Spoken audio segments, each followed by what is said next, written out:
गायीला राष्ट्रीय प्राणी घोषित करा. मान खटावातील मुस्लिम व बहुजन समाजाची मागणी. दहिवडी. आपला आवाज न्यूज विशेष बातमी.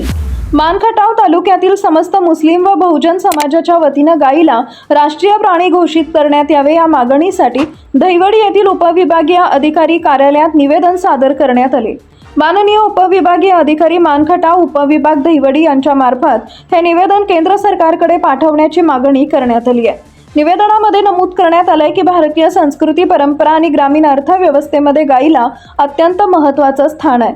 गाय ही केवळ एक पशु नसून भारतीय संस्कृतीत तिला गोमाता म्हणून पूजले जाते. त्यामुळे ती श्रद्धा, अध्यात्म आणि धार्मिक आस्थेचं प्रतीक मानली जाते. ग्रामीण भागातील अर्थव्यवस्थेमध्ये गायीचं मोठं योगदान असून दूध, शेण आणि गोमूत्र यांचा शेती, आरोग्य आणि सेंद्रिय उत्पादनांमध्ये मोठ्या प्रमाणावर उपयोग होत असल्याचं निवेदनात नमूद करण्यात आलंय. तसेच गोवंश संवर्धनामुळे पर्यावरणाचा समतोल राखण्यास मदत होत असल्याचाही उल्लेख करण्यात आला.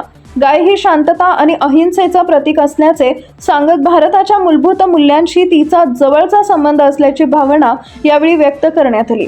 आजच्या काळात गोवंशाचे संरक्षण आणि संवर्धन करणं आवश्यक बनलं असून गायीला राष्ट्रीय प्राण्याचा दर्जा दिल्यास तिच्या संरक्षणाला अधिक कायदेशीर बळ मिळेल आणि गोहत्येसारख्या प्रकारांना आळा बसेल असं मत या निवेदनाद्वारे मांडण्यात आलंय. समस्त मुस्लिम व बहुजन समाजाच्या वतीनं प्रशासनानं ही मागणी गांभीर्यानं घेऊन केंद्र सरकारकडे तात्काळ पाठवावी अशी नम्र विनंती करण्यात आली आहे. आज न्यूजसाठी संदीप जठार, गोंदवले.